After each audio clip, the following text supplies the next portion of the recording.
There you go. Your little house elf is going to join us for our podcast this week. Yep. But he's not allowed to talk because he's a half elf. A house elf? I knew you were going to catch me on that. A house elf. Well, shall we get started then? Well, hold on. When these dads meet world, watching Boy Meets World.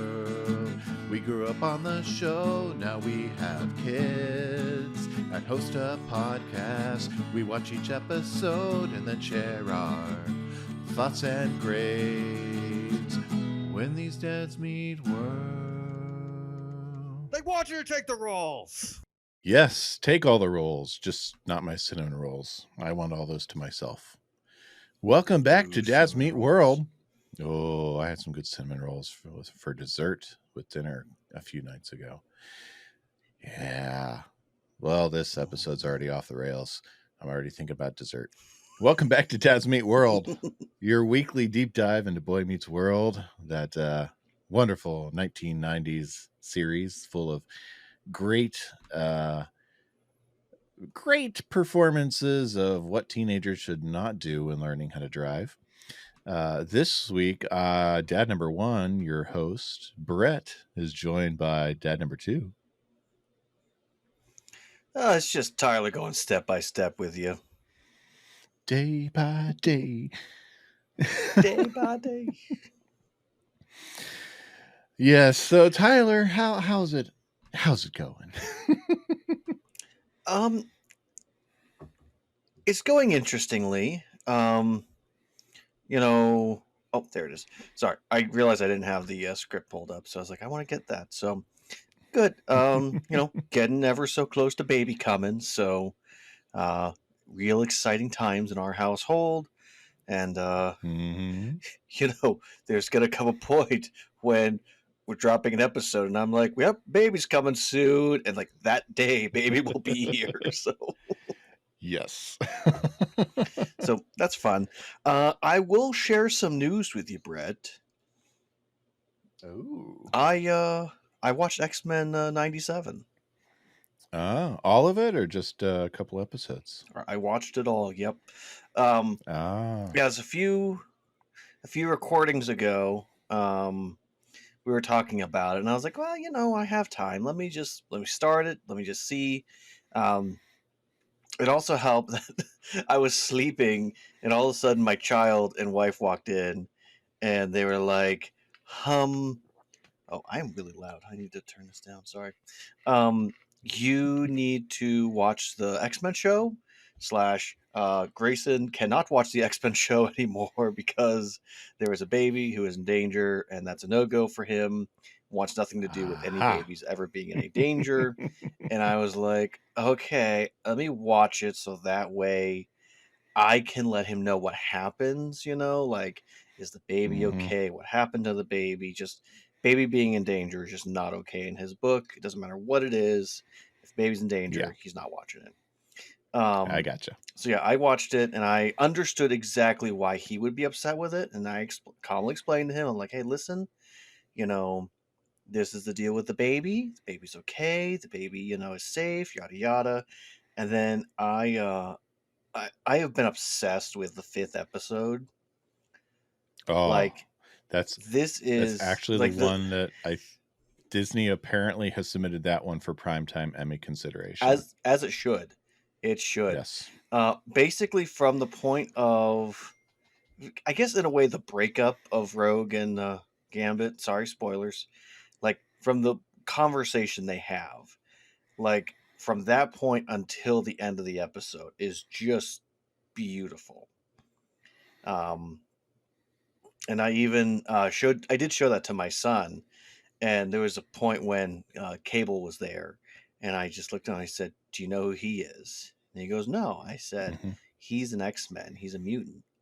That is the baby. He goes, oh, he is? I said, yep.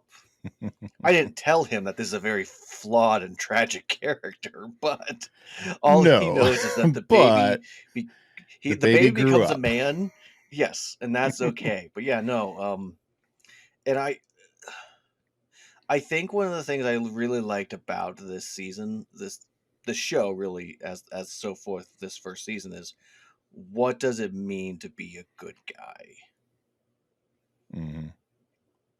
And I love Magneto trying to be a good guy, and the villain of this show is Charles Xavier. There's no way else around it to look at it. Like, Charles Xavier is the bad guy of the show. Um, Hmm. but no, I loved it. A little disappointed with Wolverine. He really wasn't much of a character or story, but I mean, good lord, Wolverine is always everywhere all the time, and there's another movie with him He in it. was So I such a mean, focus for 5 seasons. I'm okay with him taking a little bit of a backseat for yeah, 10 episodes. yeah, I'm okay with it too. I mean, he had his moments, he had these little special times, but you know, um, It being streaming in 2024, he was finally able to cut loose and use his claws as intended. yeah. I mean, in the original, in that show, and also in Evolution, I noticed a lot of times the claws were merely there as a defensive, like, "Hey, don't mess with me, bub." Where Hmm. yes, this go around, he was really going after people, and I, of course, love whenever Hugh Jackman as Wolverine is able to just go after and use those claws as intended. Um, Hmm. but yeah, um, good show all around. I recommend it to anyone that loves X-Men or just in general wants a good what is it, like 10 episodes? 13 episodes? I can't 10 remember. episodes, yeah. Yeah, just Oh, 10. well, cool. So yeah, Yes. I'd recommend it. It's good. It's by far better than anything else that Marvel has put out in the last, let's say, 4 years. Indeed. Basically since Hard agree from me. Spider-Man what is it called? No Way Home came out.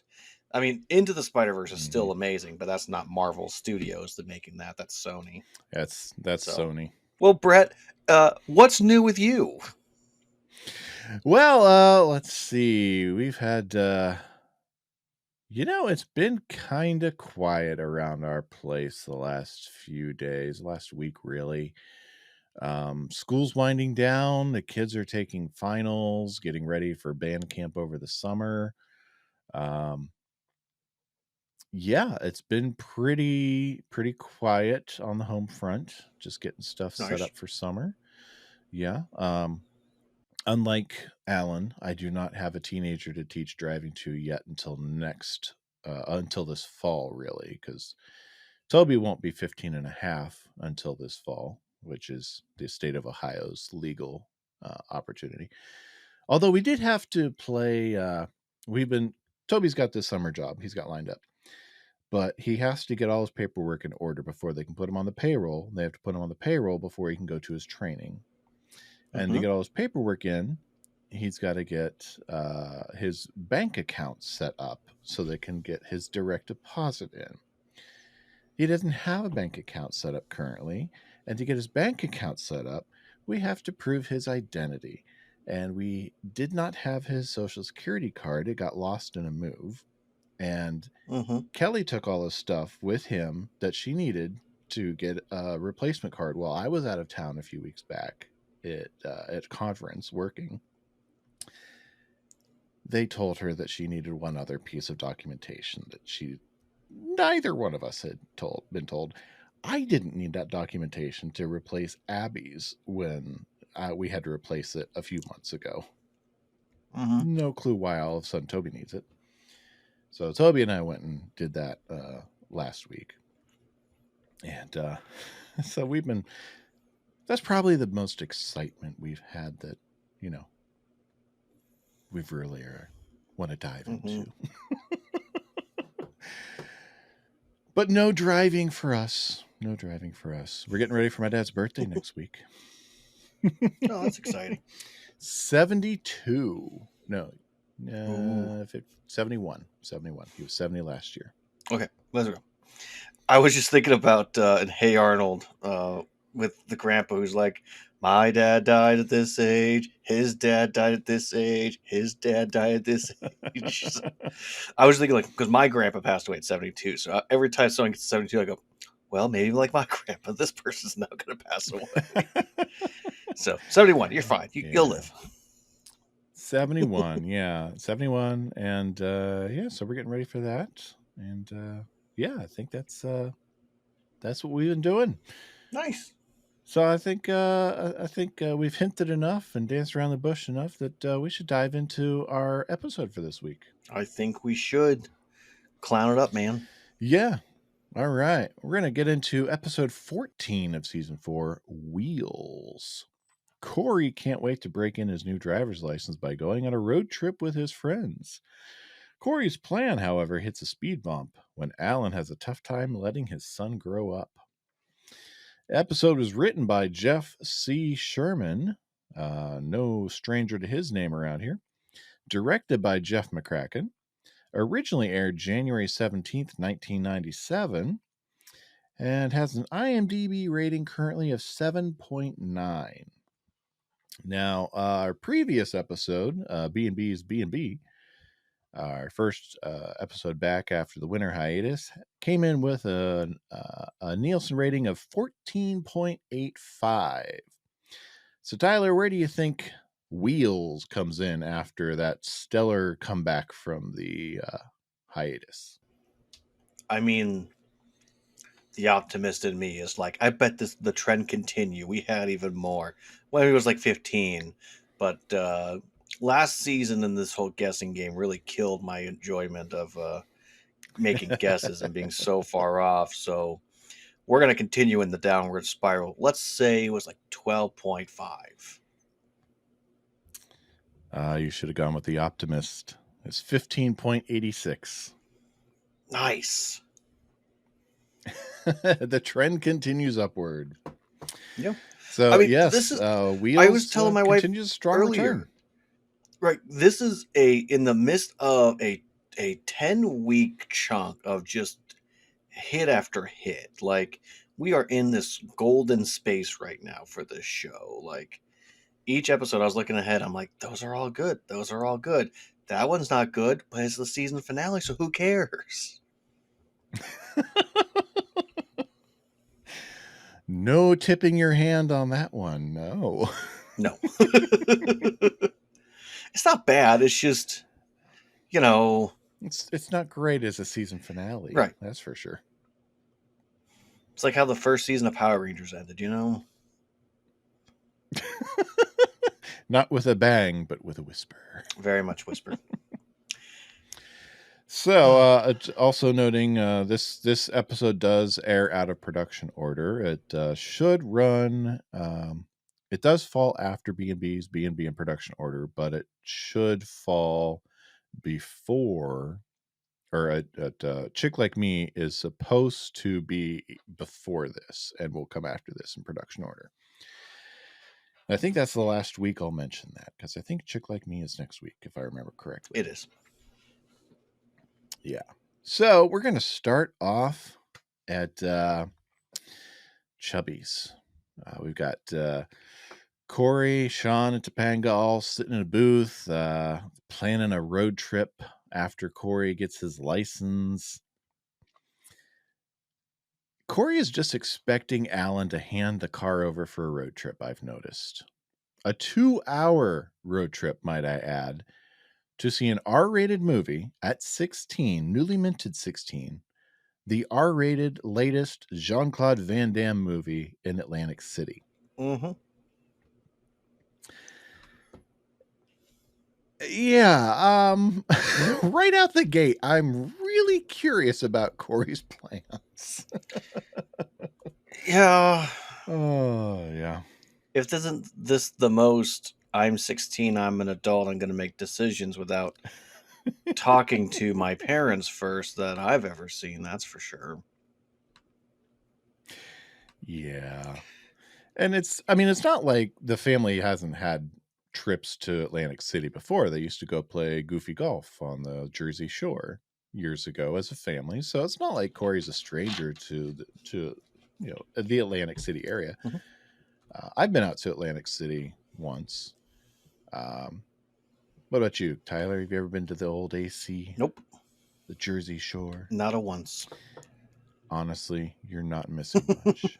Sorry if there's any New Jerseyans that are listening, but I wasn't all that impressed with Atlantic City. I mean, when you go to Florida, their beaches, any other beach really, north of that is kind of a waste of time. Yeah, northern beaches, unless you're in the Pacific Northwest, because then you've got the beauty of the Pacific Northwest behind you that you can turn around and look at. But northern beaches just aren't as good as southern beaches. No. But I'm also wondering where Corey thinks the precedent for this is, because when Eric got his driver's license, Alan was willing to let Eric drive the car for a date, not for a road trip. So how is Corey in his mind? Now, granted, yes, 16-year-old boy, but where in his head is he getting this idea that my older brother got to go on a date for his first time driving? I'm going to get a 2-hour one-way road trip. I will say, Brett, in connecting the Eric, what he did on his 16th birthday, to Corey on his day, that does make sense that his dad was willing to give the keys to Eric for a date. Also, his parents were doing something, so they didn't need both vehicles. What Corey is essentially asking them is, give up one of your vehicles for me for the day, which is a huge ask. Whenever my wife and I first started dating, my in-laws only had one vehicle. So if Sarah and I wanted to go on a date while we were at their house, or, if she was going to pick me up from school, it was a big ask of that. And we had to hit certain times to get back so that way they could have their vehicle. So, not something a 16-year-old, I don't think, thinks about. No. Yeah, but the way they make it seem is if this is like a Saturday, and so Yes. Yeah, I was under the you impression get the that feeling. Corey's day is a Saturday. I'm under the impression that this teaser, they're at Chubby's on Friday afternoon, maybe Friday evening, planning for this Saturday trip. Right. So yeah, the other thing though is when he says it's a Matthews man tradition. I know we'll get there, but it's not, because he didn't do this with Eric, at least on the time he failed. Maybe he took him on a day that he didn't fail, but I digress. Yes, we'll get there. We'll get there. I got some stuff to get into there with even with our writers. Good. So we'll get there. Good. Yeah, so I don't begrudge. I mean, it's realistic that Corey wouldn't be thinking this through. I just wanted to point out that Corey is really not thinking this through, because there's no precedent set and there's no realistic reason for him to think, hey, I'm going to get the car for 2-hour one way, so we're at minimum 4 hours travel time, and a average It's 1 hour. It's only 1 hour from this suburb into from Philadelphia, Jersey. yeah. From Philly to Yep. So we're talking 2 hours travel.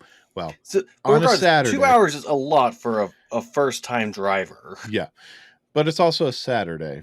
Go figure. You figure Saturday we throw in traffic. We'll say 90 minutes each way, just adding traffic. So we'll say 90 minutes each way with traffic. You're talking. 3 hours travel time, give or take. 2 hours at the theater once the movie starts. They're not going to get there right as the movie starts. So we're talking a good 6 hours minimum for this trip. So just keep that in your head. You're talking like a full day like at school. Yeah, you're almost a full school day. Yeah, good way to put it. So, and then a clown burger arrives for the about to be newly minted man. What? I collect the little hats. do love the clown burger coming into effect out of nowhere at Chubby's. I do love that. It's fun. I like that bit. Also, a waitress brings the food to them. We have graduated to waitresses bringing food this season. We've got the waitress and Shallow Boy. We've got the waitress here bringing clown burgers. Yes. Chubby's has stepped up his game. It's very clear that she knows them. Yes. They are regulars. Corey has been collecting the clown burgers. I didn't think to check his room anytime this season up to this point to see if they thought through set decoration anytime. There's no way. They're in the big closet. Yeah, they're on the fourth wall is where they are. Yes. Yes. For any of our listeners or viewers who yes. don't know what we're talking about, the fourth wall is the wall you're looking through. Anyway, so Corey collects the little hats, and we're going to hop into Act 1, where Alan has other ideas in mind. He comes in the kitchen to talk to Amy. He's washed the car. He's prepped it because, as Tyler mentioned, this is a Matthews man tradition to have the father take the son out for the driver's test, then off to Woody's Roadhouse for a lethal dose of home fries, steak, and eggs, something Alan's dad did with him and he did with Eric.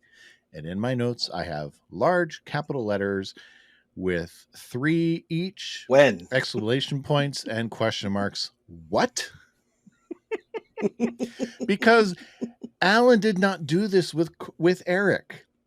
We saw in It's Not a the first Wonderful time. Night, Eric failed his test when he went with Jason because he had built up credit with his parents and got permission from them to go take the test with his friend rather than his dad. And we both had a conversation about whether or not you could even go without your guardian to take the test, because you can't do it in Ohio. Mm-hmm. You have to have your legal guardian there in Ohio to take the test. Yep. So I think you just need to have someone who is of 21 or older in Pennsylvania, and it's recommended Jason it's clearly parent is or guardian or family member. Yeah.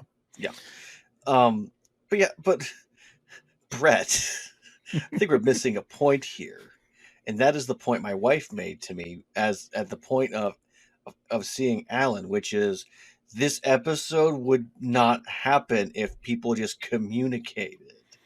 Topanga asks, "Is your dad okay with letting you have the car?" Well, he should. I'm 16. I'm a man now. Does Corey know about this tradition? Yeah, he does. It's in the genes. You don't have to talk about it. But later on in the show, it establishes that the basis of Corey and Alan's relationship is talking to each other. Yeah, so it's just a time when we've got a lot of that at play. And I don't really blame a whole lot of continuity errors on an individual episode's writer. But Jeff Sherman has been in the show's writer room since the beginning. He wrote episode 2 on the Fence. He wrote The Fugitive. He wrote Notorious, Sister Teresa, Home, My Best Friend's Girl, Rave On, Life Lessons. He was a producer on the show.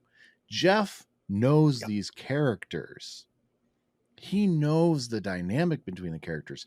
This was an episode that was written expressly for the purpose of let's have drama for the sake of drama rather than honoring the relationship we have built up for 3.5 years. Yeah. I mean, I will say that sometimes between a father and a son, you will have times when, even though you do have a basis of talking to each other, where it's like a subject you just like avoid at all possibilities. Like you'll talk about everything else except for that one topic. And sometimes that's the topic you have to talk to each other about. And I will also say that when, say, the secondary vehicle of the family is the one that's shared between the father and the children on who gets to drive, who gets priority. That's a discussion that has to get talked about. Yeah, these are one of the reasons when sorry, go ahead. Oh no, go ahead. I was just going to say, when I started driving, I couldn't drive a lot because my family just couldn't have another vehicle on, the docket. And it took time for that to happen. And that's okay. But I never demanded I had to have the car. I would say, hey, this thing is coming up. Could I have the car? And at no point does Corey actually say, hey, in the future, we're like, hey, on my birthday, could I, so on and so forth. Yeah. So, but yes, Initially that's when my I first started, annoyance. yeah, initially when I started driving, it was the same way. We had, I was low man on the totem pole for driving the vehicle. I knew it. It was pretty clear. And there are times, like you said, there are times where conversations are going to slip through. Something big like this that's built up as a tradition, and this is a big rite of passage. I kind of would expect Alan to spend the whole week here and there. Hey, Corey, you ready for Saturday? Hey, Core, you ready for that? Going out to what's it called? You ready for Woody's after Saturday morning? Yep. So yeah, big plans, all big plans, Yeah, ruined, of Alan. course, by a honking. Yes, yes. And Alan and Amy head out to the living room, and Corey comes running in with Sean and Topanga in tow, and with his temporary paper license, which he got without Yep. an adult present, not even a 21-year-old adult present, apparently. And Alan is visibly disappointed. He does pretty well initially at trying to brush off his disappointment at not being able to continue this supposed tradition and being there as his son marks this milestone in his life. But I mean, you can, you as a viewer, you can definitely see Rusty really plays it well, being able to balance that, trying to be happy for Corey, but very much disappointed. And but Corey is just oblivious to it and bulls on through to ask him for the keys for his road trip.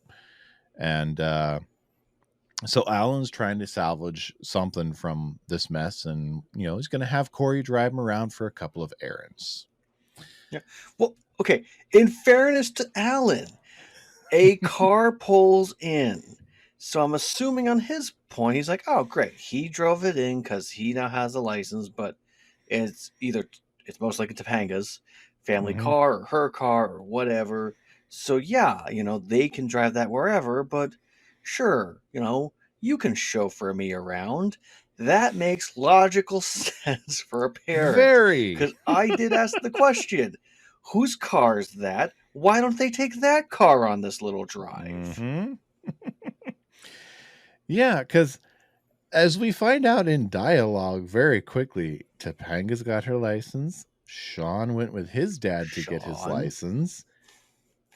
I went with my dad.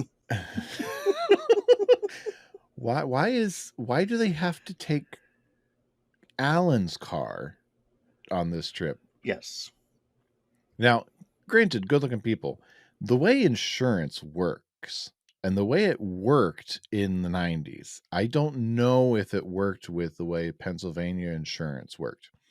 But I know in Ohio, when I was becoming a driver, I was only able to be added to a specific vehicle or vehicles under my parents' policy.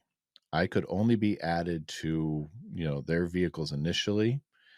I was not just licensed to drive any vehicle whatsoever. So I don't know if that's something that came into play here, or if this is just an oversight on the writer's part. That makes, yes. If I remember correctly, I was insured under my parents. So whatever they owned, I was allowed to drive, if I remember correctly. Yeah. So if something happens to Corey, gets pulled over for speeding or in an accident under, say, in Topanga's car, and they pull out the insurance card, information card, and hand it to the officer. Oh, guess what?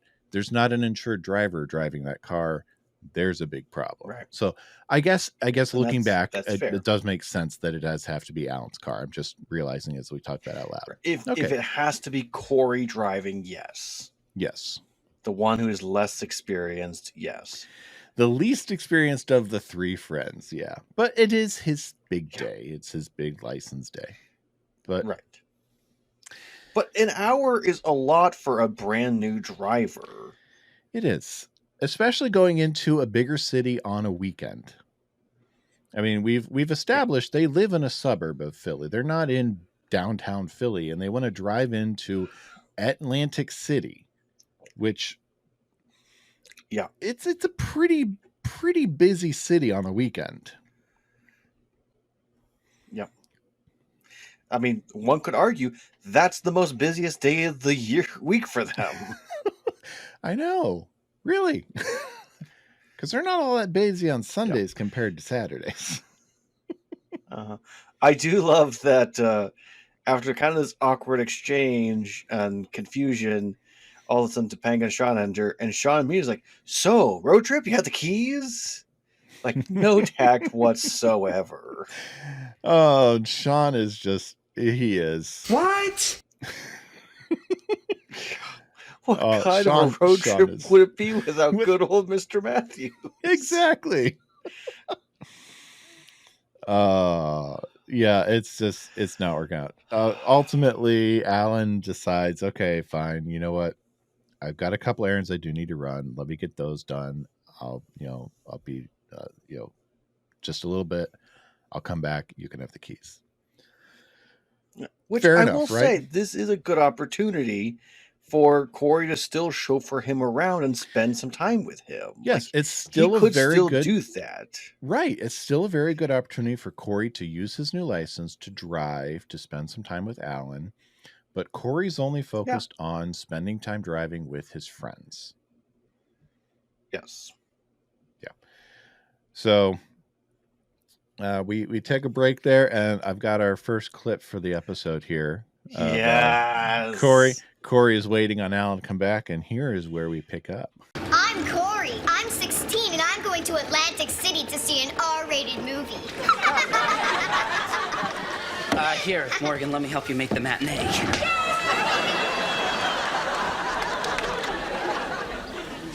Wow, look at her go. Hi. Hi. Look, I know I told you a couple hours, but, one thing led to another, and you know how it is. Actually, no, having never actually had the car, I don't know how it is. How is it? Well, look, here are the keys. Car is yours. Go do what you want to do. See, actually, Dad, what I wanted to do was go on a road trip with Sean and Topanga, who waited here for 5 hours, and then they realized they had lives and went home. Fine, go pick them up. Take them for a drive. 5 hours.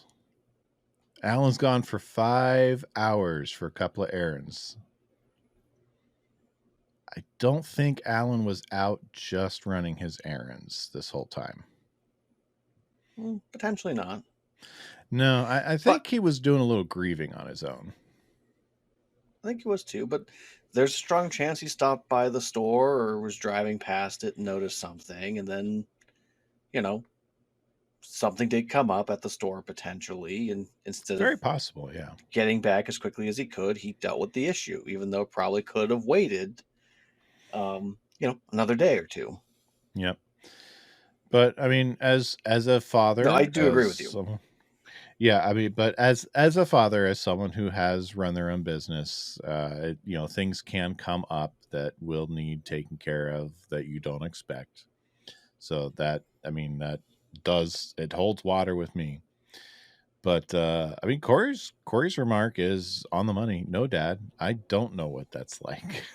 It's like, okay, fair enough. Yeah, it's a very raw conversation between the two. I mean, there's not really anything really held back, so to speak. Corey's not worried about hurting Alan if he says anything off the cuff here. Yeah. It does remind me of Stormy Weather. It does. And the rawness of that moment and the conversations that they have. Yeah. Yeah, this is almost Corey's Stormy Weather, but not quite to that level. No, we'll have many a moments for him to have that. No, he's not throwing his father to the ground here. Although I can't wait for that episode. But ultimately, But yeah. Well, I will say, in 45 minutes, apparently they're going to have a birthday party at Chubby's. yeah, which, granted, Alan may not have communicated this specifically to Corey that they're going to have a birthday dinner, but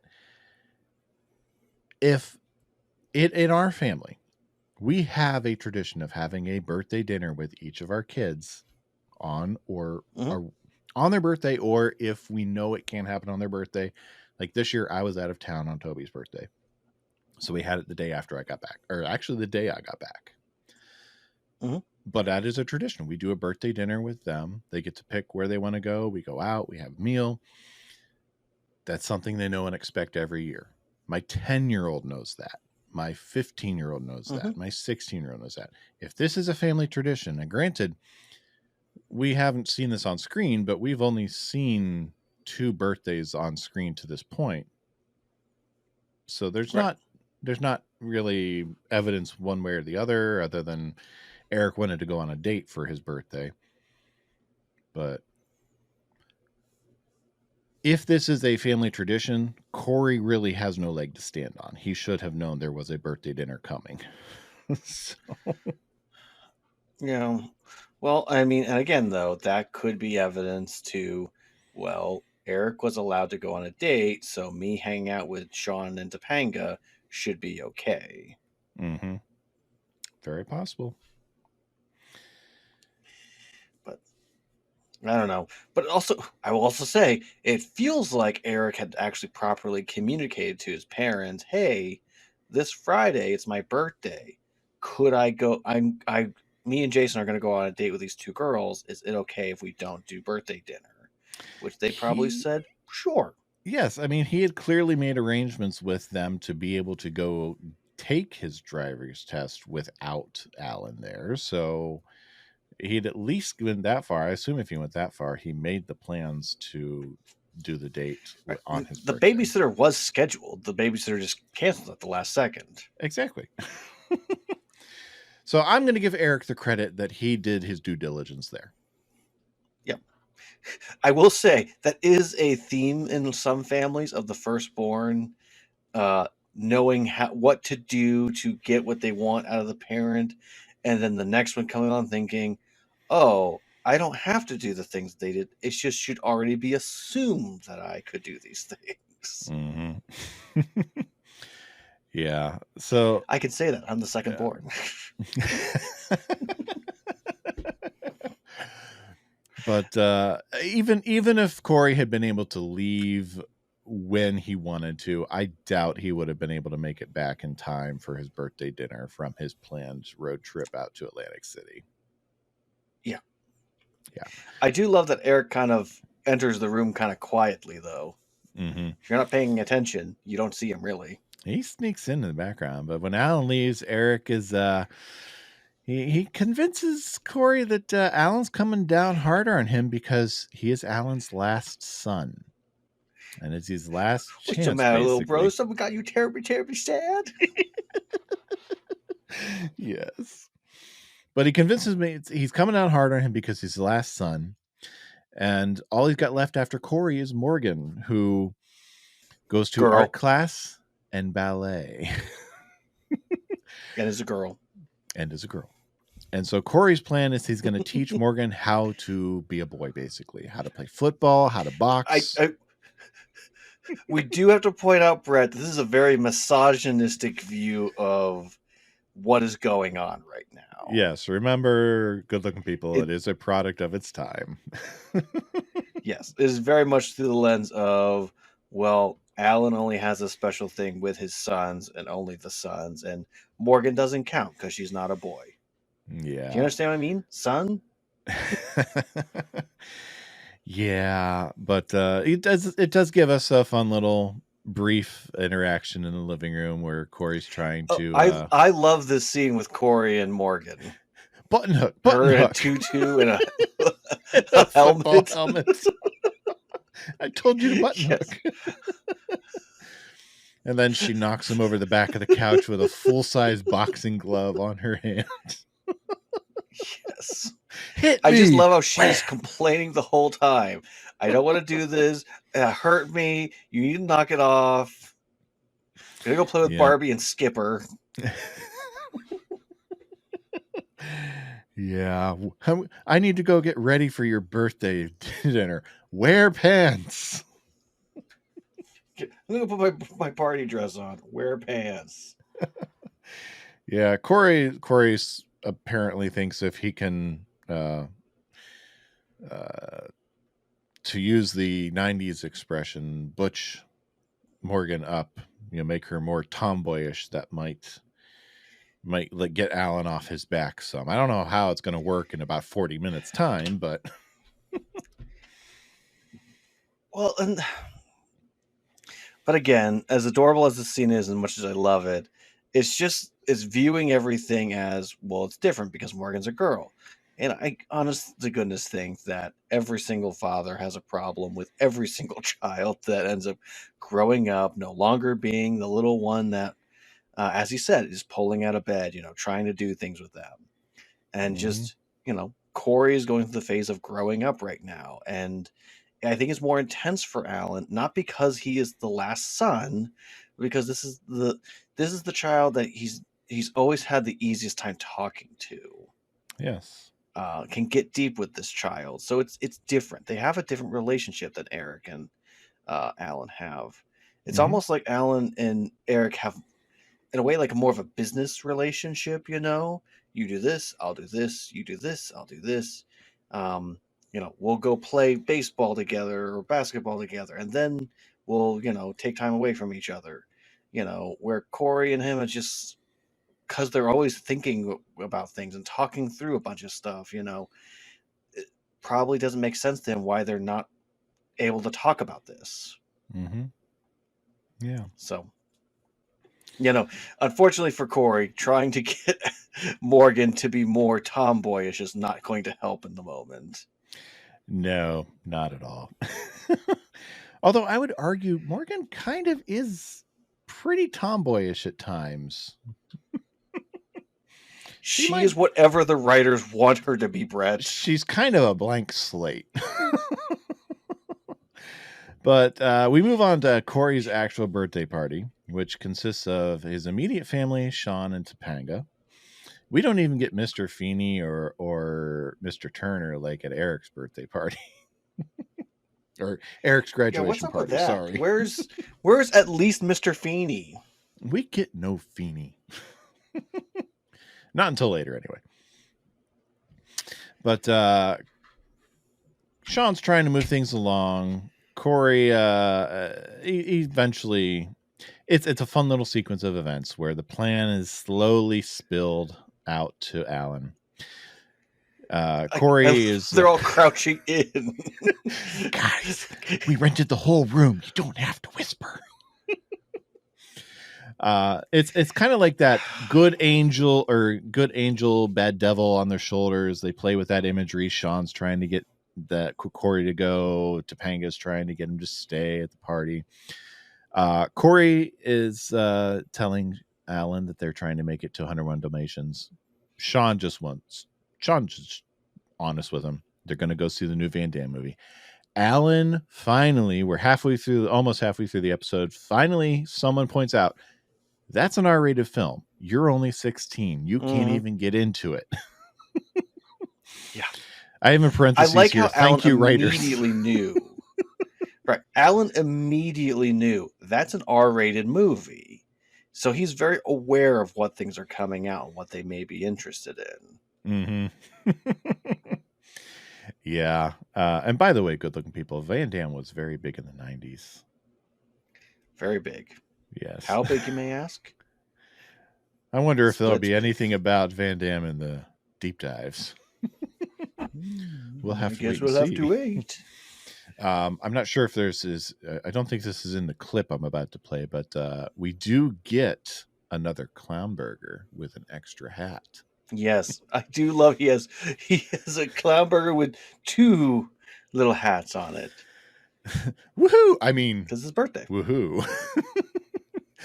But we get But I mean, if food just arrives, Brett, wouldn't you eat the food before you leave? Maybe Corey just spends the rest of the episode hangry. maybe maybe that's why. But we do get this interaction that sets up everything that happens throughout the rest of the episode here. You want to sneak into an R-rated film in another state?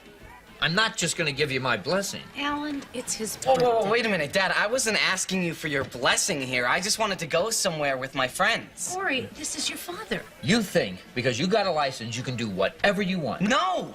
I just want to go somewhere with my friends. I don't care where I go. I just want to go.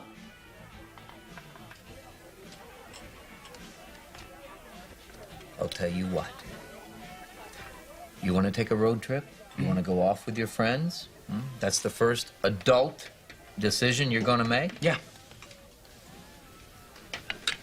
Fine. There you go, pal. Come on, let's go. Yes.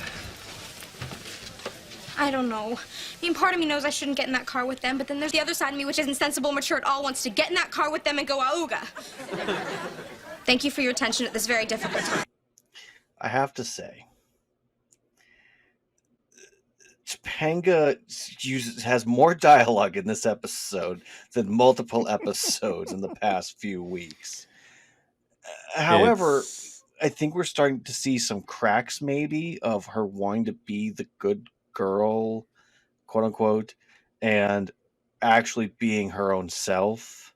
Mm-hmm. And I do like the progression this season that we see of her.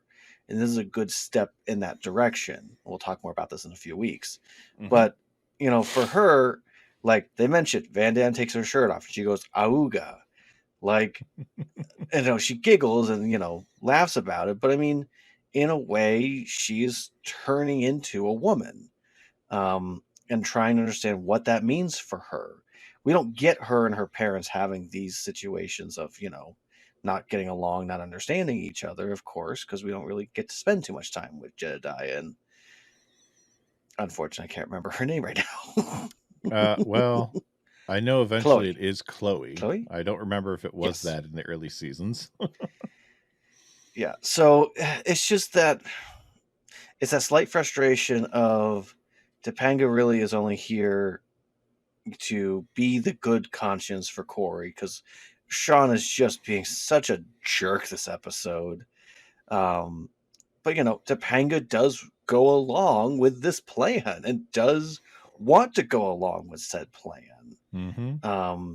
So she is not helping as much as she should be potentially. I don't know. But I do love in the overall span of her character arc that we're starting to see glimpses of who she will become. And it's weird to say who she will become because of when her character started, she was so clear on who she is. But I think these high school years have really affected her in that development. Mm-hmm. I agree. Yeah, it's a very authentic moment for her. That verbal diarrhea, so to speak, where she has all of that dialogue in a span of 10 seconds.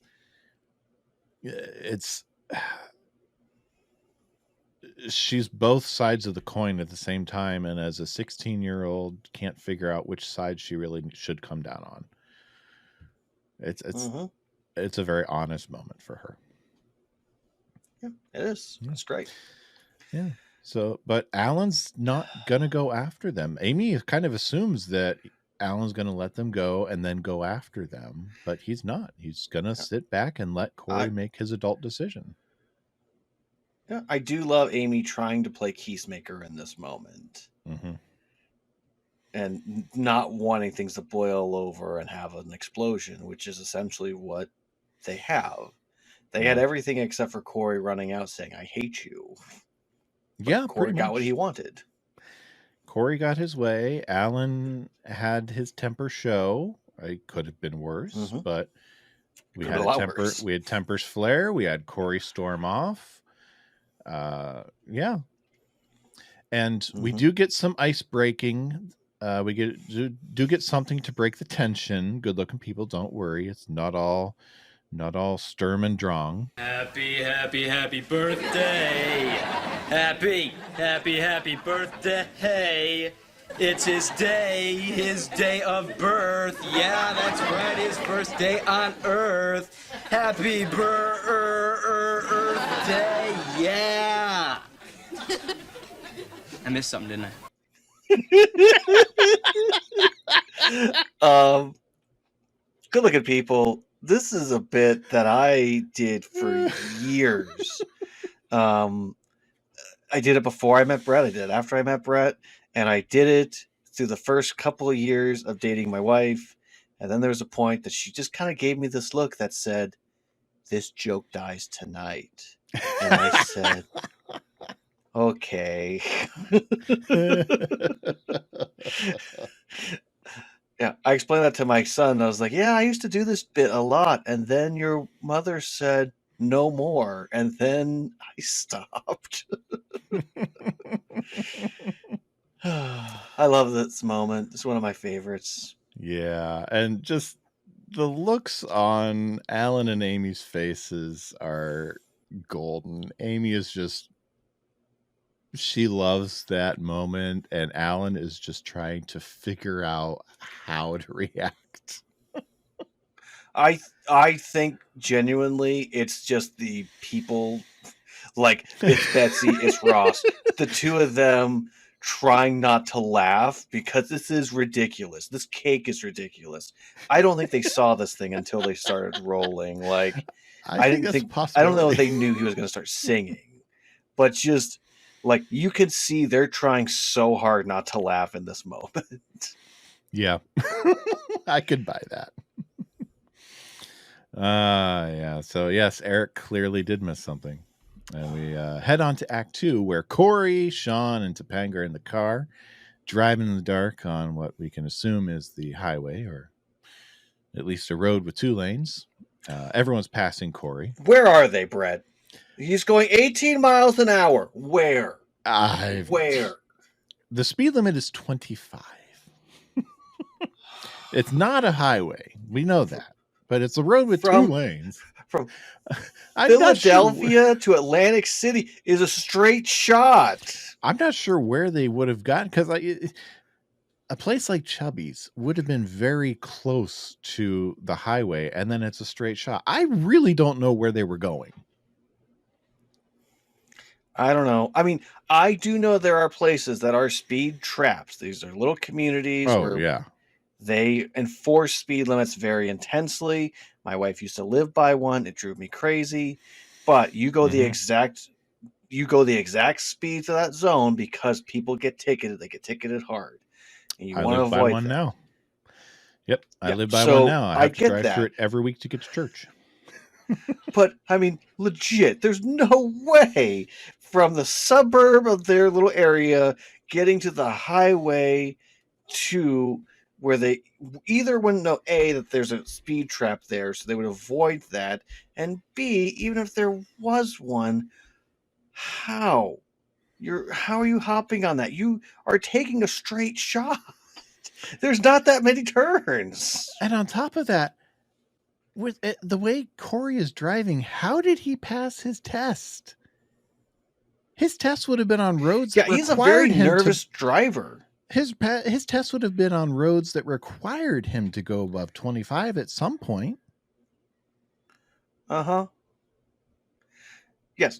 I remember being in my because I did like six driving classes, like in road, with a teacher who eventually did my test with me. And literally he said to me, I understand what the speed limit is, but flow of traffic is more important than the actual solicited speed. So always go with the flow of traffic because that's the safest thing to do. When you're going 18 and a 25, that's not safe. Yep. And good looking people, if you're going that far under, you might as well throw your flashers on, then people will naturally pass you, even if it's a bicycle. Hug the curb, hug the berm. Yeah. Yes. But Corey is eventually convinced that he needs to He's always been safe, and that's why he and Alan have gotten along. Tonight, dark, wild Corey is born. And the instant he gets above 25, the lights go up behind him. And who couldn't have seen that coming? Corey gets pulled over for a mile over. We get to meet Officer Dribble, played by Raymond O'Connor. First and only time we'll see him at Boy Meets World. 103 acting credits to his name, including shows like Hill Street Blues, L.A. Law, Halloween 4, The Return of Michael Myers, Growing Pains, Who's the Boss, Beverly Hills 90210, Seinfeld, Sister Sister, The Rock, Babylon 5, Buffy the Vampire Slayer, NYPD Blue, CSI, and more. Sadly, he passed away last year in 2023.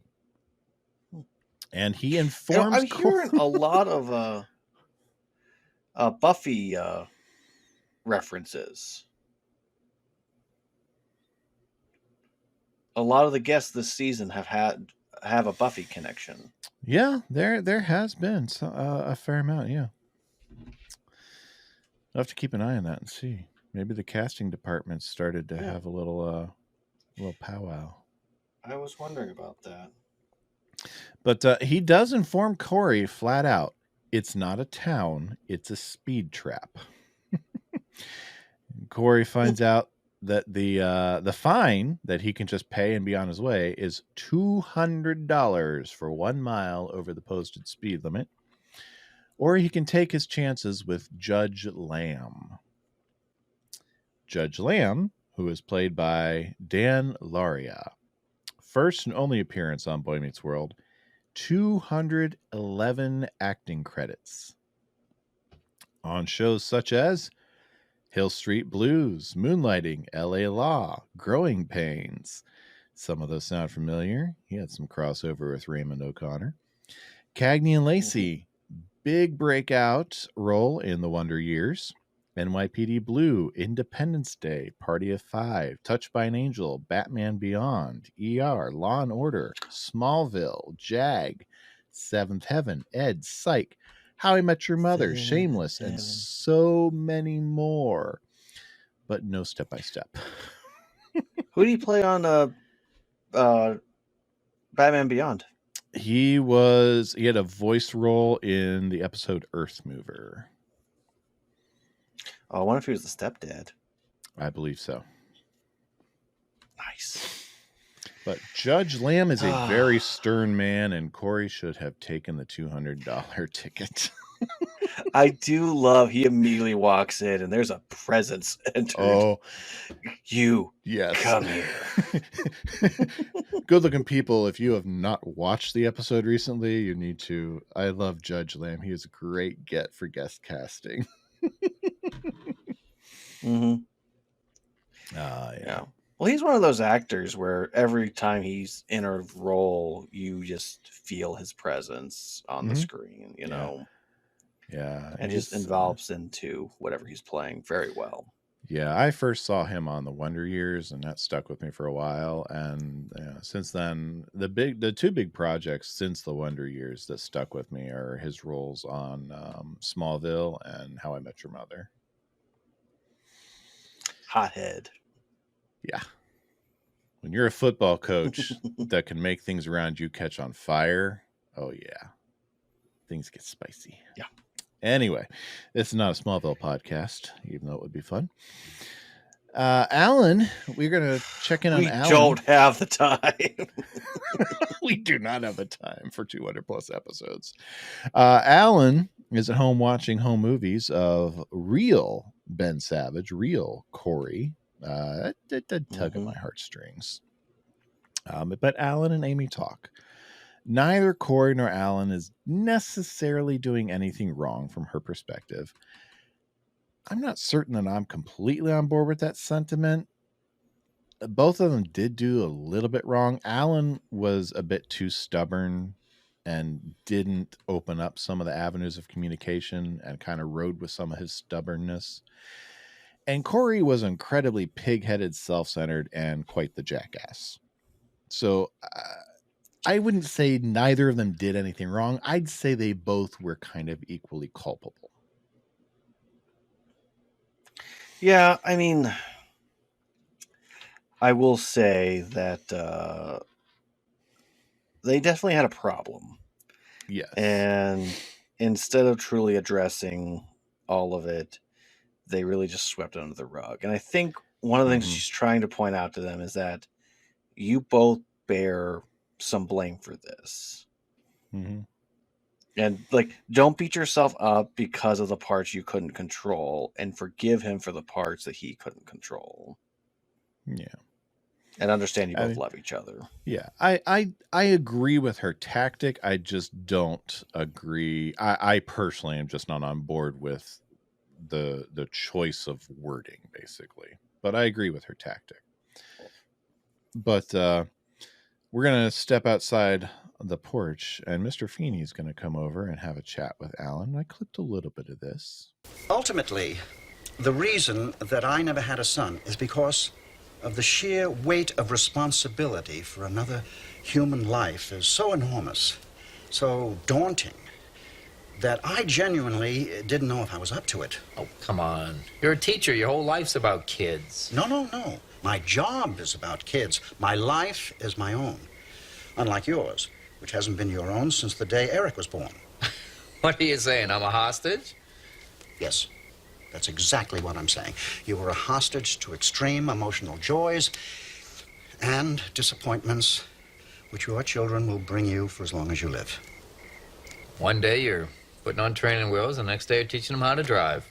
Of course, the first thing they want to do is drive away from you. Mm-hmm. You're right. It scares the hell out of me. So, now, tell me the part that makes me feel good. Yes, Mr. Feeney has good news and bad news for him. And that's the part that is supposed to make him feel good. That your life is not your own. What do you think about his understanding about what it means to be a dad? I think he's pretty spot on. That your life really is not your own. Your life becomes about your family, about your kids. Uh-huh. The terminology that he chooses there, that the writers have given him of you're a hostage, it's not one that I would necessarily throw out there for most people, but it's an apt description because even though you go into it willingly, most people go into it willingly. I know there are situations where you don't expect to become a parent, but a lot of people do go into it willingly. You are put into a position where all of a sudden you have this other life in front of you that you're now responsible for. And every waking moment, and a lot of the sleeping ones too, if we're honest, are now devoted to caring for and being responsible for and raising and training and providing for this other life. And for some of us, multiple other lives. I mean, I have 3. You're about to add a third here on Earth that are various ages of capabilities and responsibilities. And and Alan's commentary about how one minute you're adding training wheels and the next minute they're getting ready to drive, and the first thing they want to do is drive away from you. And my oldest is 16, and in a few years she's gonna her plans are to move to the other side of the world to become a manga artist. And I think this conversation between Feeney and Alan is a very spot on conversation about parenthood. I mean, at a fairly, it doesn't get in deep. You're in a 22-minute episode, but as an overview, I think it's spot on. Well, I think what I like about this honest moment from George again, though, is my job is to be Mr. Feeney, but I'm just George. I can be just the crazy old man next door. Like, your life is not yours anymore. Like, you will always be a parent. That is the thing you signed up for. That I was not. I didn't think I could do that. which is great insight, I think, into some people that make the choice not to have kids. And I respect that insight because it is a lot. And um, my wife and I have questioned a lot of, do you remember when we actually had a little bit of money and we thought our life was difficult? Um, and how we balance everything out. But, we wanted kids.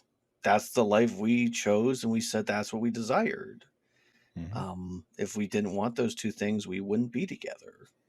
I mean, we love each other still, but that's a huge part of why we're together and why we fell in love with each other, because we both were like, yes, we want to be parents. But for those that choose not to, I have so much respect for, and the understanding of maybe I should not be a parent is huge and courageous, really. Mm-hmm.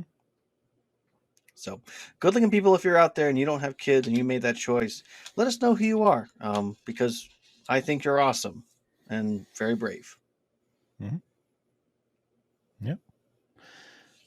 So, this does not cheer Alan up like Feeney was hoping. No. Emotional joys. You had children and I didn't. Joys. The bad news is Corey's on trial. It's on trial. But we go back to Judge Lamb's courtroom, and he's not an easy judge. He's saying things like, the law's the law, boy. And he's tying a noose during the trial. I love Judge Lamb. But this harshness is something that he needs to hear from an authoritative figure that has real power over him. Mm-hmm. He's not Feeney that, at this point, he could kind of talk around, some of the punishments he may fall into. And, Eric, when he turned 16, had to deal with a person in a repo, yard, but he wasn't dealing directly with a judge. And Corey is literally dealing with a judge. He told his friends, I don't care where I go. I just want to be with my friends. Yeah. Do you want to be in a courtroom? He's getting his wish. He's with his friends. But I mean, he's still trying to skirt around responsibility. He's, it's my birthday. You do that to me on my birthday. And Judge Lamb turns on a dime, and, he makes Corey a balloon sword. Yes. And I love this quirk to the character. And he tries to plead his case with Judge Lamb solely from his perspective that he did the right thing to drive away from home with his friends to avoid a home where his dad wanted to keep him a kid. Because from his perspective, all he can see is that his dad wants him to stay a kid. And, Topanga tries to offer to pay the fine for him. It's a speed trap. There's no ATM machine. And of course, this is 1997, so there's no Venmo or Cash App or anything like that. They don't have a machine that can process cards, though I will tell you, they do now. I guarantee you those speed traps have lots of ways to process money now. And Topanga gets a princess hat. Yes, because if he locks him up on his birthday, he's a very mean man. Yes. Pounds the gavel. But Corey is just very stubborn. He's holding on to this. And he spots Alan sneaks into the back of the courtroom, and Judge Lamb, we don't really know if Judge Lamb has kids of his own or not, but in my headcanon, I'm going to assume he does, because he speaks from someone with the authority that it sounds like he does. It's implied, I think. Yeah. Like his kids are all grown up and they're out of the house is what I kind of took as. Yeah. But he offers Corey a one-time deal, basically. If you take this quarter and you go call your dad, we'll wipe all the charges away. Mm-hmm. And Corey won't do it, even though his dad's standing in the back of the courtroom. He still won't do it. And Judge Lamb can see his dad has come all this way, wherever in the world they are. His dad has come all this way to him. And Corey just won't do it. He is too stubborn and too stuck in his own, I'm going to take care of my own problems. I'm an adult now. And so Corey finds out Alan's in the courtroom. They're going to hash things out right there. They're going to have things out. But Alan informs him, you're my son. You're always going to be my son. I'm always going to be there for you. And Corey he wants Alan to treat him like an adult who can handle his own problems. But here he stands in a courtroom with a $200 speeding ticket that he can't afford to pay. So is this really the hill he wants to die on here? Yeah. I mean, I understand his perspective. I appreciate it. Yeah. I mean, it's 16 years old. There is these milestones that come with them, more responsibility. But at the same time, you still are at 16. You still are a kid as well. You're in that fun in between stage. Right. I mean, I guess the thing I keep thinking about is what he doesn't want is every time he's in trouble to have to call his dad and have his dad bail him out. And this time, literally, it would be bailing him out. And so I think just in Corey's mind, I don't know, taking accountability and trying to talk it out with the judge is his way of being like, I will work this out without my dad having to come save me and help me, which is part of growing up. You know, eventually you do have to stop calling your dad about how to solve problems, and you just have to try to solve them yourself. Your dad will probably have a better way of solving the problem, but there's a point when you have to say, well, I understand my dad could do it 5 times faster than I can, 5 times better than I can, but I have to do this on my own, and I have to make it work. That is part of growing up, but he's still in high school, and his parents want to support him. And legally, his parents are still responsible for him. So in some of these situations, they legally are on the hook for that speed trap. Yes. Legally, they need to be there for him in some of these situations. Yeah. But that's a conversation he and Corey need to have. Yeah. They need I love to how he hash out sentenced those him details already. Yes. But yeah, Judge Lamb is ready for sentencing, and let's listen into Judge Lamb's sentence. This court is ready to pronounce sentence. Corey Matthews and Corey Matthews' father approach the bench.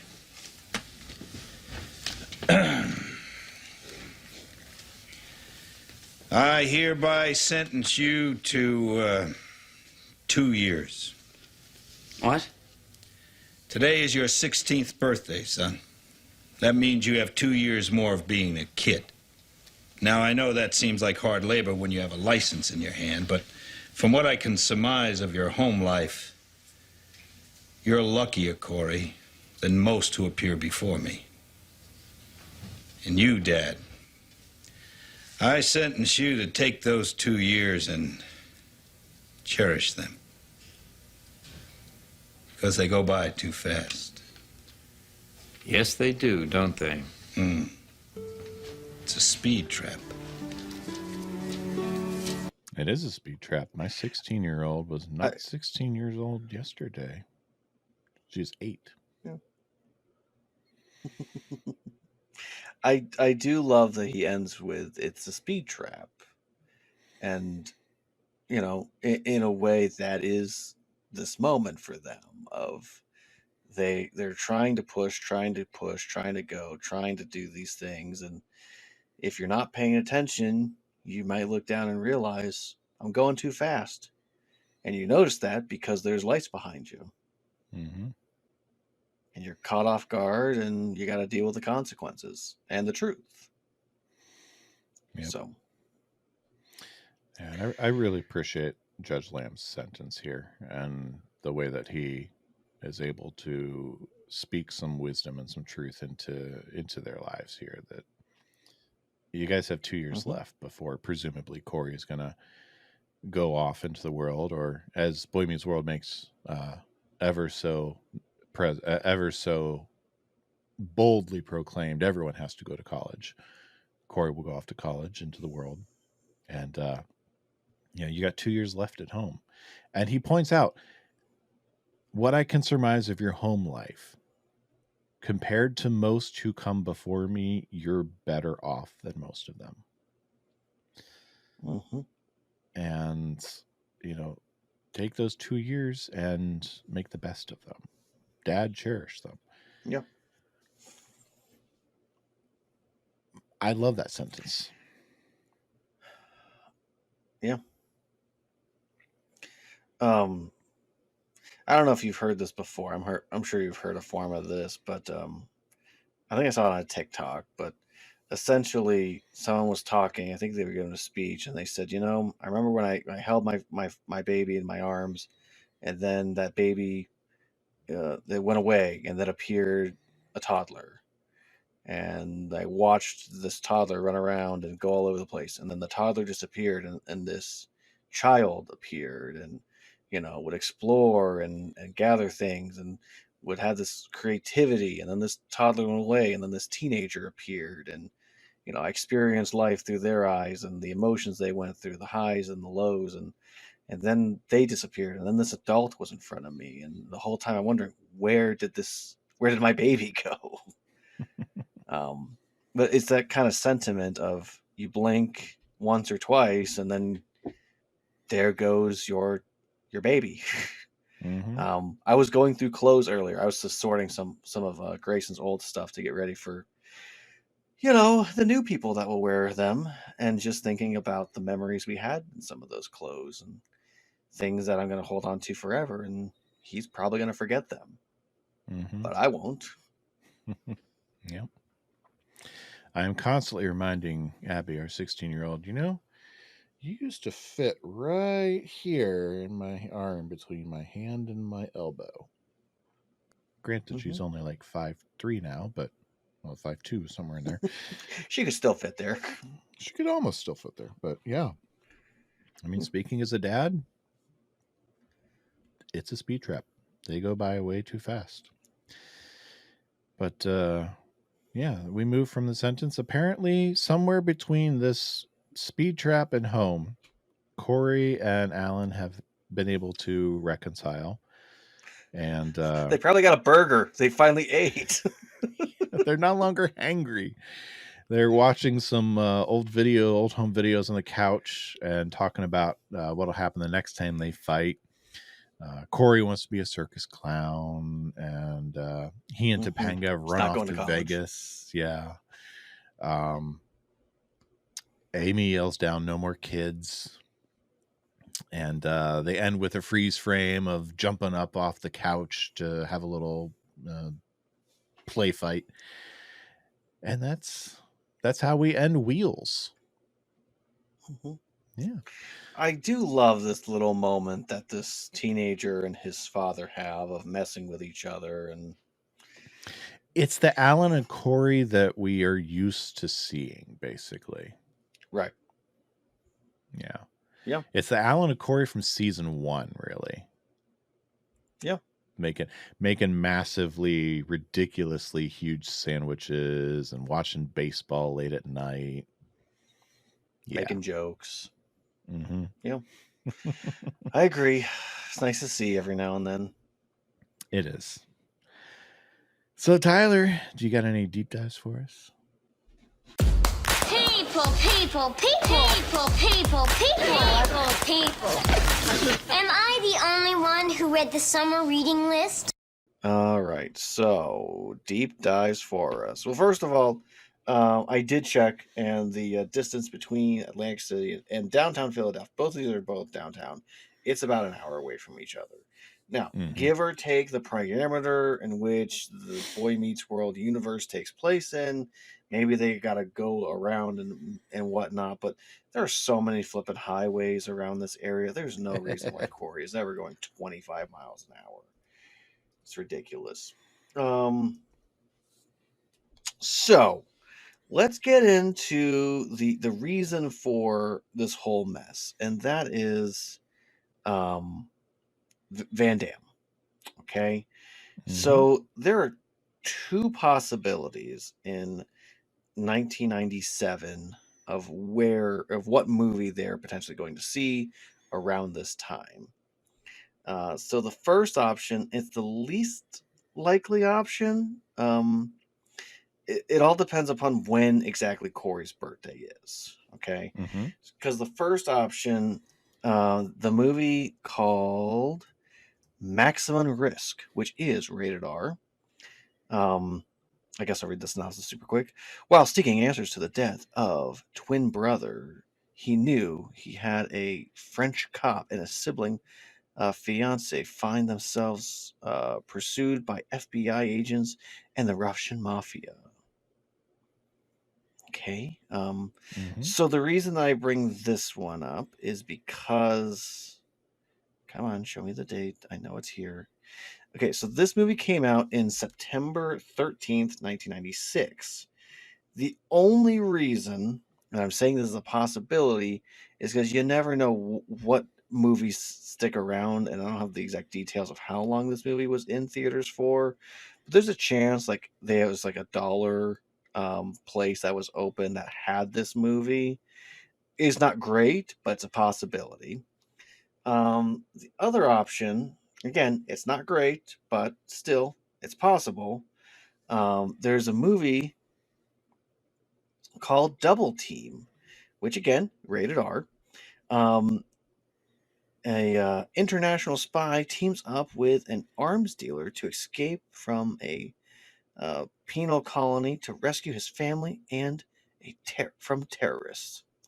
Uh, this time, he is co-starred with famous basketball player Dennis Rodman. And here's the trouble we have, Brett. This movie came out April 4th, 1997. Now, Mm-hmm. if this episode is taking place in April, this works. Say if this is around opening weekend or the week after the opening or whatever, it's a possibility that they went and saw this movie at this time, and it was the new one that was coming out.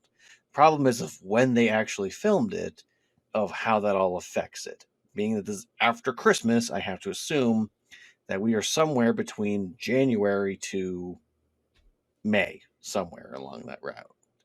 Um, but again, this is a timeline in which we have talked about before that these are stories compiled from when he was 16 and 17 in high school. So both sophomore and uh, junior year. So maybe this took place in his sophomore year, maybe it took place in his junior year. I don't know. I'm going based on the date of when this episode came out. So um, both of those two movies are a possibility. Neither one of them are great, but it's possible. The bigger thing is that Van Damme was in a lot of movies in the 90s, and they didn't always make a lot of money. Mm-hmm. All right, so speed limits are enforced on most public roads by authorities with the purpose of improved drivers' compliance with speed limits. Methods uh, used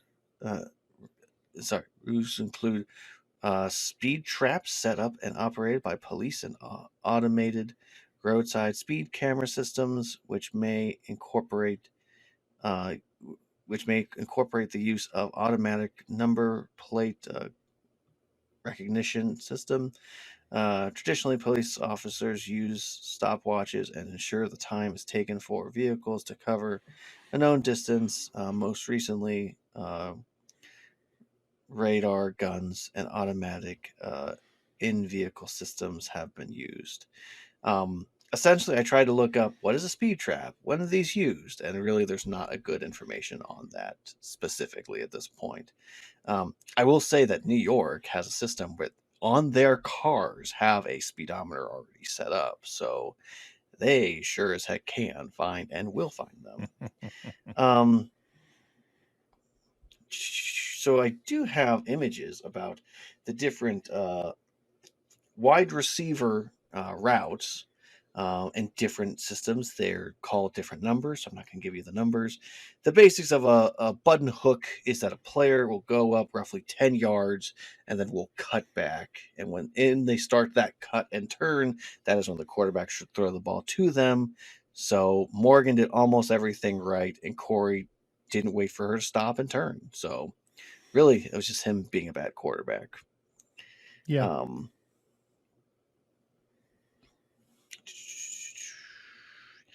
Randall Balloon Cunningham, he was not. modeling or balloon twisting is shaping a special modeling balloon into various shapes, often balloon animals. People who create balloon animals and other twisted balloon decoration sculptures are called twisters, balloon benders, or balloon artists. Twisters often perform in restaurants, at birthday parties, at fairs, and at public private events or functions. Two primary design styles are single balloon models, which restricts itself to the use of one balloon per model, and multiple balloon models, uh, which uses more than one balloon. I will say, we were at a event one time, and there was a balloon guy, but also did magic. And he's like, "So when do you want me to start the magic show?" And all the kids were just so invested in him making more and more balloon animals that they never got to the magic. But the kids were Yeah. so happy. Hey, if they're happy. The origins of balloon modeling are unknown. In the 1997 book Jolly the Clown, Art Petrie credited Herman Bonnert from Pennsylvania at a magician's convention in 1939 as being the first balloon twister. Blah, blah. Yeah. So, I don't normally do this, Brett, but I'm pulling up the IMDb of Boy Meets World trivia for this. And you are correct. And the big thing was that there was real footage of Ben Savage from his life as a young child, and Betsy Randall, who plays Amy, and William Russ, who plays Alan, both did voiceovers to ingrain themselves into that. I wish they would have spent a little bit more time putting it in and making it sound more natural, but I digress. The judge was from Wonder Years, who was Ben Savage's father from that show. So interesting that they're there. They also mentioned the gloves from the kid gloves, although those look like brand new gloves, so there's no way that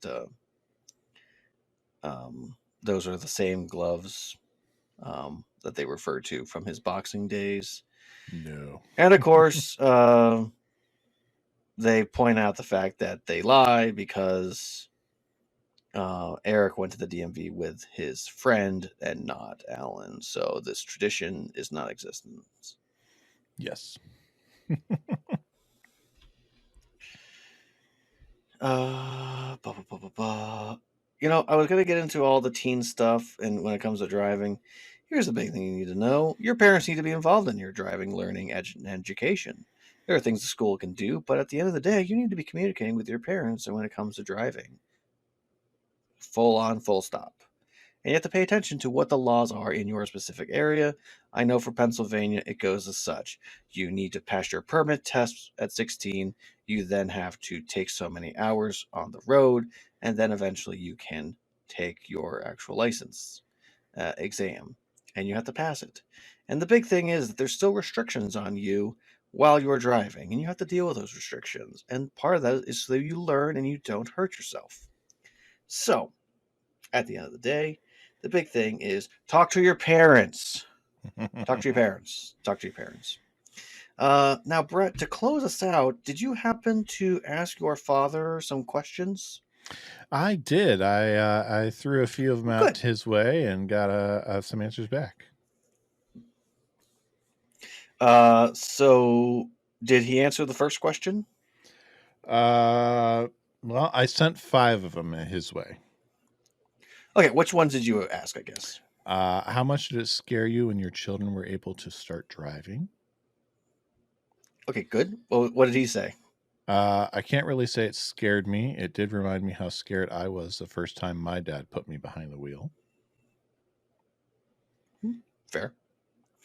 My father asked for a scale of 1 to 10, and I said sure, and he said 7. Now, granted, good-looking people, I am second of 5, so my dad had, 5 of us that he put out there on the road. So,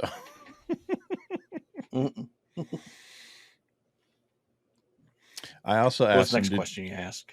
did you feel different about each kid driving by themselves for the first time, or was it roughly the same? And he said it was no different, really. We knew how responsible each of you was.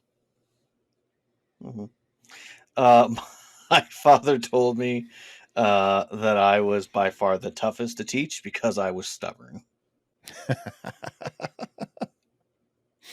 No, not you. Yeah. I'll also say I probably spent more time with my dad learning how to drive.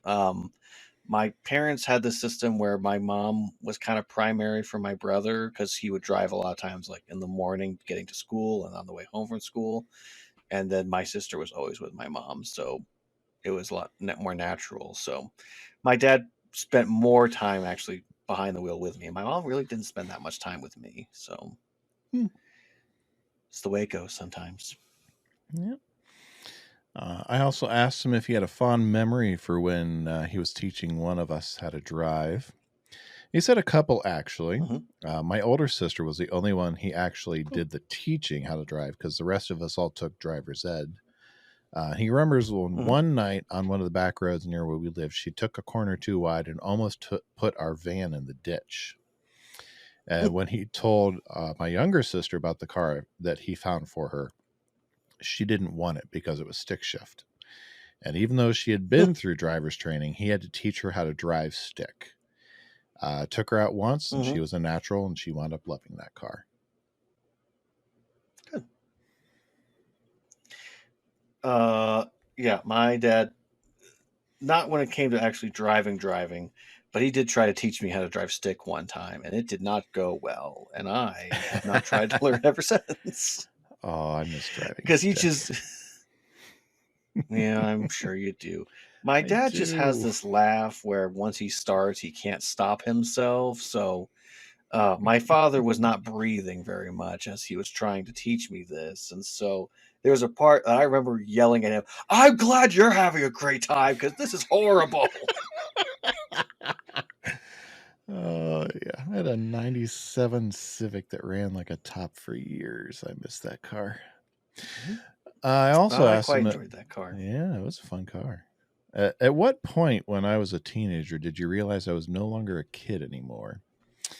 And he said that would be when I graduated from high school early and went off to college. Nice. He says it's 17, but I took a gap year and didn't go off to college till I was 18. So I think he might be mixing a couple of us up. Yeah. My father said like right around the time I started driving and actually going off on my own was when he kind of accepted it. And I asked him what advice he would give to a father trying to teach their child how to drive. He says, be patient and remember how you felt when you were learning yourself. My father's response, let your wife teach them. Fair. I did ask him, because our one question was, I kind of fudged it a little bit, but like at this point, like if you had to choose one of your children to drive you somewhere, who would you trust the most? And he did say, well, you are, he didn't say this directly. He said, no, sorry. Yeah. Go back for a second. What he said to me was, you drive kids all the time. You have a lot of driving hours at nighttime. So by far I would go with you. And he says, I honestly haven't been behind the wheel with the other two in a while, but I was like, so we'll just say a tie for second place. He goes, yeah. I could guess on that one. It'd be me or my brother who has his bus driver's license. So I can guess on that one for him.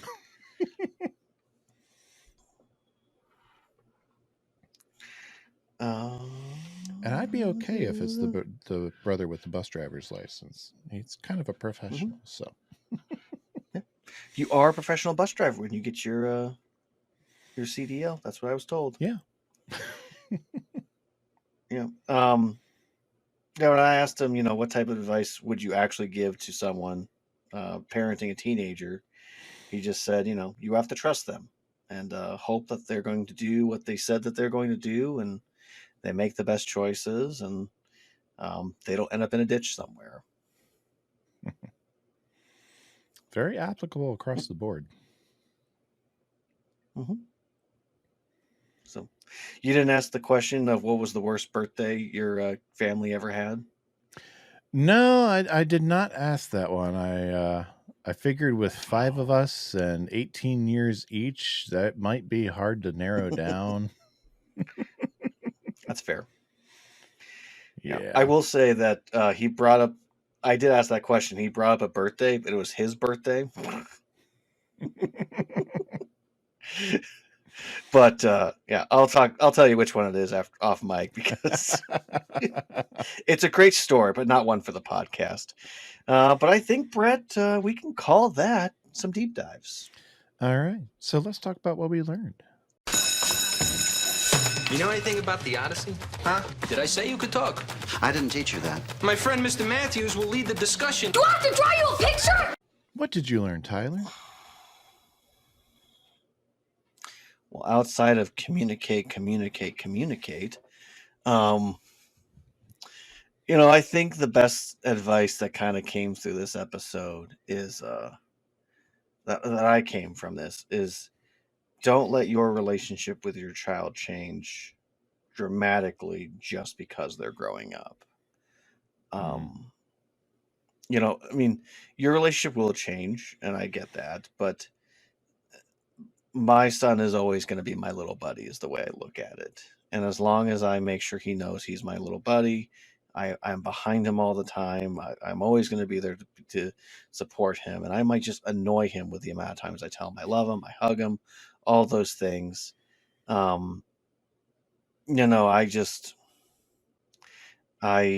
know it's my responsibility to remind him and to keep that relationship going, and to adapt with him. So the relationship, by meaning, does need to change, as in like that core of dad with first son and dad with the other ones as well does not need to change. What changes is our age, but the core of that relationship, of what makes that relationship special, does not change. Mm-hmm. And communicate. Yeah. Definitely communication. What did you learn to communicate, Brett? I mean, learn. Well, definitely learn. I mean, communicate. Communication. Definitely echo you there. Wait, communicate? Huh? But in backing that up, as simple as it is and as obvious as it is, my kids, good looking people, if you have kids at home, they're not going to be there forever, and you're going to be their parents forever. You're always going to be able to be there for them, but not in the same way. And so, as cliched as it is, as obvious as a learning point as it is from this episode, I mean, good grief, it's right there in the linchpin learning moment of the episode. Take advantage of those moments you have with them when they're 6, when they're 8, when they're 12, when they're 14. Cherish those moments you have with them. I have done everything I can to cherish and remember those times I've had with them as they grow up. For the 3 that I have in my home, and now I have a 10-year-old, I have a 15-year-old, I have a 16-year-old who will turn 17 in about 7 weeks. And it feels like they're just getting older faster and faster. So hold on to those memories and those moments and just really cherish them. Yeah. Well, I mean, I will say my wife constantly says to me, if you want a tradition and there's something important to you want our family to do, if you don't say anything, we can't do it. Mm-hmm. Because I'm the type of person who when the tradition doesn't naturally happen, I start to buzz out a little bit, and she'll look at me like, "What is your deal today?" And I'm like, "We didn't do the thing I thought we were gonna do." She's like, "You didn't say anything, so how could I help you?" Yeah. You were taking a nap, so we couldn't do it. You let me take the nap. Still. Yeah. Yeah. Well, let's Communicate. talk about communicate. I'm right? No, you're exactly right. So am I done with my education? Can I go? How would you grade this episode, Tyler? Oh, this episode is 100% communicate. Like it's one of those top tier communicate episodes, like I'd argue this against almost any communicate episode possible. You know what I mean? But on the letter scale of communicate. Oh, sorry. Communicate. Yeah, no, I give it an A+. Mm-hmm. I hate Sean in this episode, but this is an A+. Yeah, I figure that's where you're going with it. Yeah. I'd give this episode a C. Sorry, go ahead.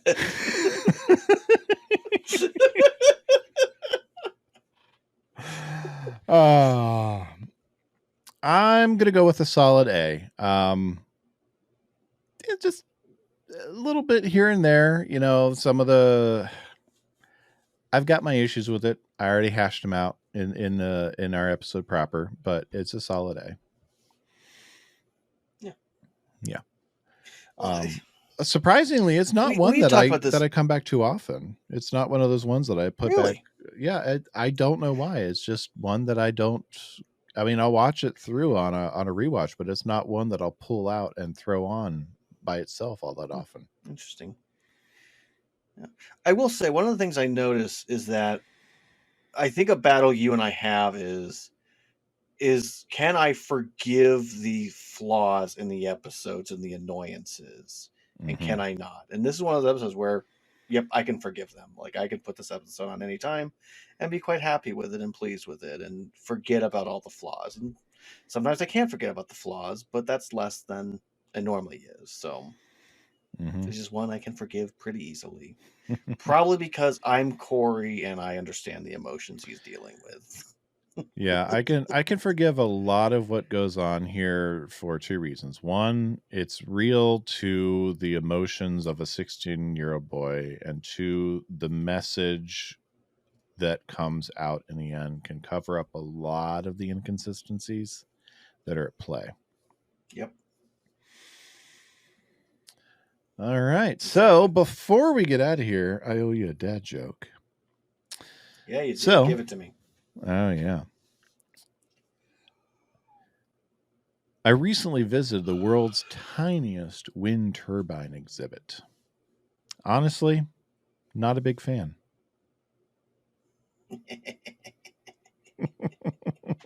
Very nice. Yeah. So I'll give you one more. Oh, you better. Yeah. Just saw a burglar kicking in his own door. Must have been working from home.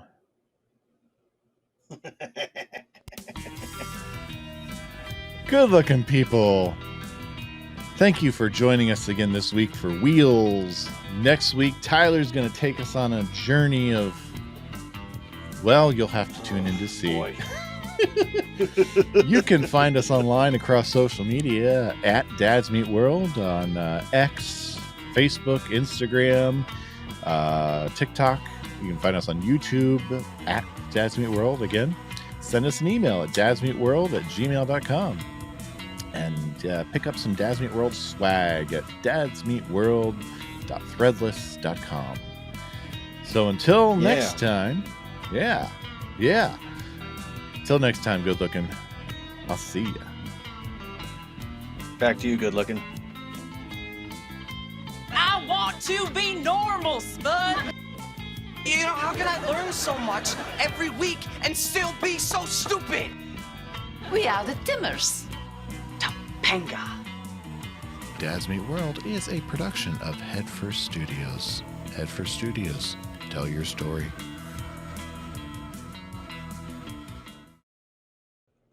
Sorry, good-looking people. I had to go start the laundry. Laundry is always a difficult task in my home. It always feels like there's never an end. I don't know if you feel that, but I know for me, whenever I desperately need to get the dishes done, I always turn to insert product placement here. It's the best laundry detergent out there. If you aren't using product placement here, then you're just not really cleaning your stuff, are you? So if you want the absolute best, I, Tyler from Dad's Meat World, have to say that you gotta go to insertproducthere.com to get yours. You can always use the promo code to get 25% off your first order. All you gotta do is type in dads, all one word, dads. Again, insert product placement. Someone's trying to get in here.